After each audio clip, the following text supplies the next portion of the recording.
Welcome to this explainer. Today, we're diving into what has to be one of the most bizarre, seemingly absurd endurance tests ever dreamed up. I mean, at first glance, the source material we're unpacking looks like, well, a weird party trick. You've got a cheap car dehumidifier, a timer, and 45 minutes of just excruciating physical and mental awkwardness. But here's the thing. Beneath this strange setup lies a profound psychological Trojan horse. This isn't actually a test of holding a plastic box. No, it's a meticulously designed trap that secretly uncovers the absolute truth about human willpower. And by the end of this explainer, you are going to completely rethink every single time you've ever told yourself you just didn't try hard enough. Okay, let's dive into this and address the elephant in the room. Can holding a cheap plastic car dehumidifier in your hand for exactly 45 minutes actually reveal anything meaningful about your mental fortitude, your grit, your character? On the surface, the answer seems like a massive, undeniable no. It just sounds ridiculous, right? But as we break down the data today and look at the chronological unraveling of the participants who actually took this test, you'll see exactly how this highly specific, weird little challenge totally strips away our egos and exposes the invisible forces that actually dictate our success. So moving on to Section 1, the quirky endurance test, and its mechanics. The mechanics of this experiment are strictly, almost comically rigorous. Here's how it works. Participants are equipped with a highly precise chronograph, capable of measuring right down to 1/10 of a second. Then, they're handed a small, transparent car dehumidifier filled with silica gel. They have to place this dehumidifier in the palm of their non-dominant hand and make a fist. Simple enough, right? Well, now the multitasking nightmare begins. With their dominant hand, they have to write out a specific 5-digit number, something like 73921, every half second, continuously. All the while, every single minute on the dot, they must look at their chronograph and literally shout out the exact elapsed time.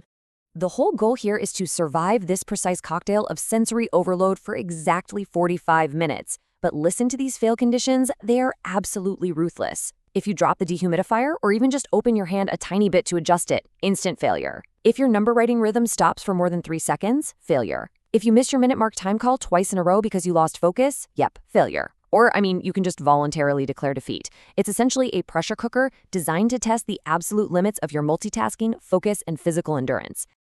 This brings us to Section 2, 45 minutes of madness, and the psychological stages. Let's see how this builds across the timeline. The sources map out this fascinating, highly predictable chronological descent into absolute madness. Because participants don't just randomly fail, They actually cycle through very specific stages of psychological unraveling. It starts off with overconfidence, then it shifts into tactile anxiety, spirals into actual cognitive hallucinations, hits a brutal wall of physiological resistance, and ends up in complete dissociation. Let's break down exactly what happens in these phases. So from minute 0 to 5, we see peak arrogance. Participants are thinking, hey, it's just a dehumidifier. What's the big deal? They're showing off. They're trying to show their friends their chronographs, totally flexing their supposed self-control. But this overconfidence is literally their first enemy.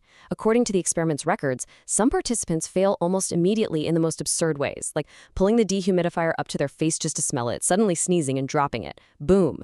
Their grand declarations of willpower completely defeated by a simple nasal reflex. You just can't make this stuff up. Now, for those who actually survive the early stages, the 15 to 25-minute mark brings on the willpower hallucination phase. Writing that 5-digit number every half second becomes this automated, droning loop in the brain. The cognitive load is balanced in such a bizarre way that participants' brains literally start to glitch. They completely forget to shout out the time, and then they start arguing with the proctors about it. Some of the deeply competitive, highly concentrated participants actually start hallucinating. One person reportedly stopped dead in their tracks and declared with absolute seriousness, "That dehumidifier is talking to me right now." By the 25 to 35-minute mark, physiological resistance kicks in, and it kicks in hard. Arms are trembling, palms are sweating profusely, and here is the cruelest irony of all. The silica gel inside the dehumidifier actually absorbs that nervous sweat. This hardens the package and makes the plastic case even more slippery. Driven to the absolute brink by exhaustion and the fear of losing face, participants start forming actual trauma bonds with a plastic box. One participant, genuinely near tears, famously cried out, "I named it Kim Moisture. I can't drop Kim Moisture." They aren't just holding a tool anymore. They are literally fighting to save a companion. Which leads us perfectly into Section 3, hilarious ways to fail, and the comedic breakdowns. The The documented failures in this test are nothing short of spectacular.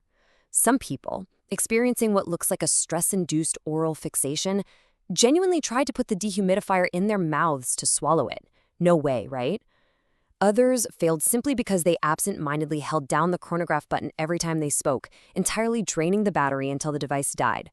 One person declared, "I have become one with the dehumidifier," started meditating, and promptly fell asleep.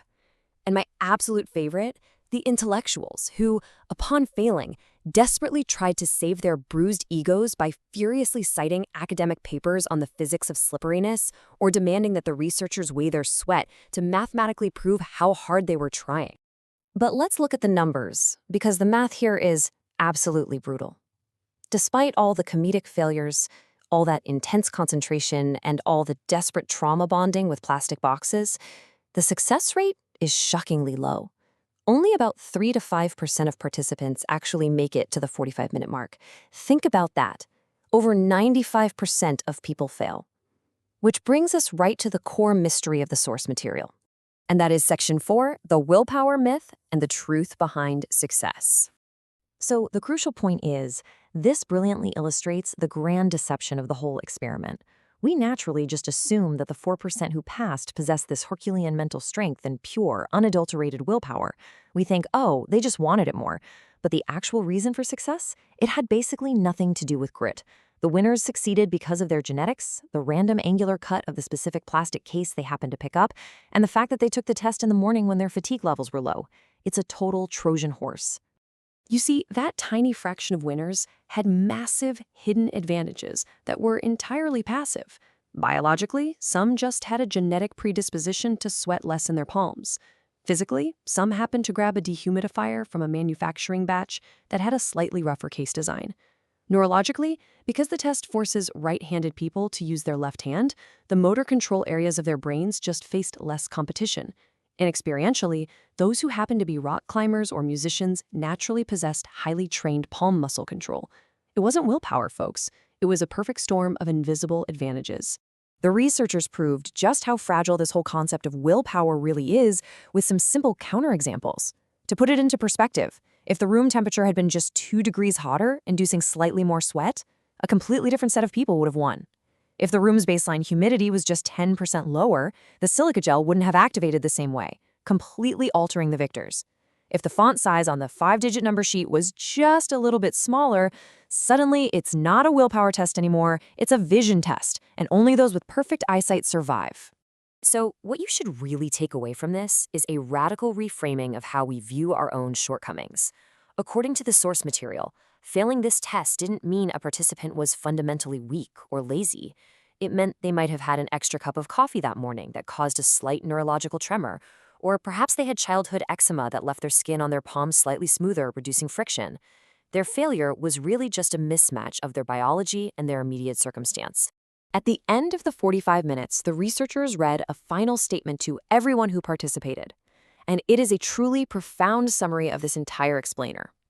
They stated, "This test measured not your free will, but a temporary resonance between you and your environment." Let that sink in. If you change the environment just a fraction, say you allow a glove or use a dry towel instead of a dehumidifier or shorten the time, the entire group of winners completely changes. We spend so much of our lives beating ourselves up over a perceived lack of willpower, discipline, or focus, don't we? We stare at our own metaphorical dropped dehumidifiers and assume we just aren't strong enough. But as this bizarre test beautifully demonstrates, success is often just a temporary, lucky alignment of your biology, your background, and your immediate physical world. So I'm going to leave you with this final thought to ponder today. Think back on your life. How many of your past failures had absolutely nothing to do with your strength of character and everything to do with just being in the wrong environment? Thanks for joining me for this explainer, and I really hope it helps you view your own journey with a bit more grace.